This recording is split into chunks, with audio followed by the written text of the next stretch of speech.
Well, about thanks that? for having me, and I did, as you know, run for mayor of DC. It was probably one of the best experiences of my life. It taught me probably more about me than anything else. I think what I really learned was a deeper level of compassion. When you run around the city and you're talking with people in every ward of the city, every neighborhood in the city, what happens is people view you as a city leader, and you take on part of their problems, their issues, their concerns, their needs, their wants, their desires. And I think what that does is it really gives you a deeper sense of their humanness, but you also the empathy that's required for you to have as a leader. Mine. So I think anyone that takes on the monumental task of running for mayor of a major U.S. city, one, I think that person, whether they're my opponent, whether they're me or someone else in the future that could be my opponent, I think you have to care deeply about the city, and you have to care deeply about people. And I don't believe that my passion for people will eviscerate with time. So I will say this. I think I'm best suited to help people, and the most efficacious means is by being mayor of the city, controlling the budget, control people's everyday lives, or help people's everyday lives in a meaningful way. So I guess I've taken the rosy way of telling you, yes, it's certainly a possibility that I'll run for mayor again. And what I believe that running for mayor showed me and helped me to understand better, that incumbency, whether the incumbent is good at what they do, effective, whether they're for the people or not, it has its advantages, and it's difficult to overcome when you're challenging an incumbent. Why? Because people, in essence, they're paying for access. They might not even like the incumbent. But you know what? If they have a pre-existing relationship with that incumbent and they don't have a relationship with you, why should they take a risk on you when they've already have fostered a relationship?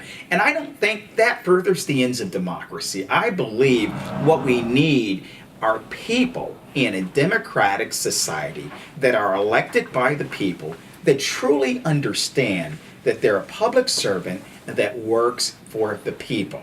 And I believe what happens is people become so encroached in incumbency that what it does, it makes them comfortable, and that comfortability breeds complacency. So for me, I can't sit around and watch that. I believe the best mechanism of control in a democratic society, subscribing to somewhat Thomas Jefferson school of thought, is that people should come from their profession and serve for a limited amount of time.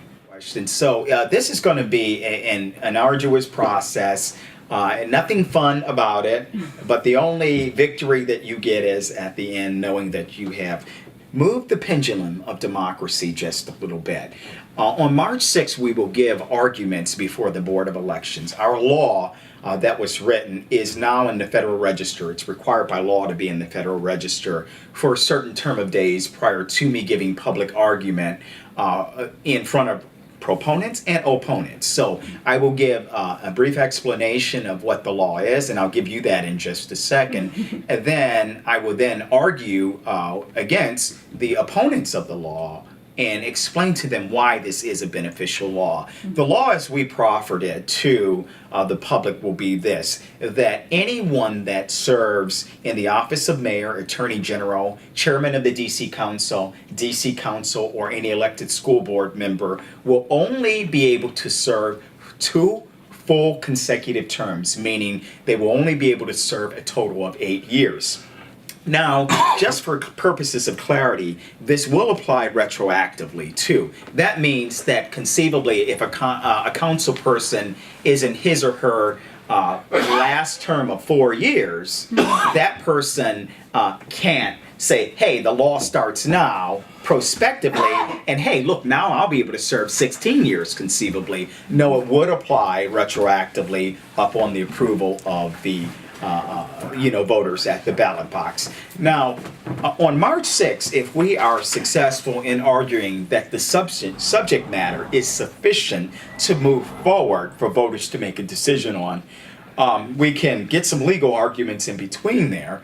But in addition to those legal arguments, once I'm confident we will overcome them, we will then be relegated to getting roughly 5% of the voters to sign a petition that they support this law. So we're going to have folks all around the city gathering signatures. 5% of the DC current population right now. How much is that? It's roughly 25,000. So what my intent is to bring in 50,000 signatures. We know if we bring in 50,000, those will be good ballot signatures, and it will send out a clear and unequivocal message to the leaders of the District of Columbia that people want change in the form of term limits in the district. Obviously our constituency, but prior to this moving to a ballot, I want supporters from DC government. I want hyper-local supporters in the form of our leadership in the ANC commissions to support this, because I believe they're the ones with their ear to the ground, and they're the ones that are talking with folks every day, and they really understand that people are looking for change. But I want to let you know that I am the type of leader that I'm getting a sense that folks are calibrated in opposition to this law, I will say we'll scrap it. I will tell you this, we've done some prior research prior to proposing the law that folks are extremely in favor of term limits, not only here, but throughout the United States now.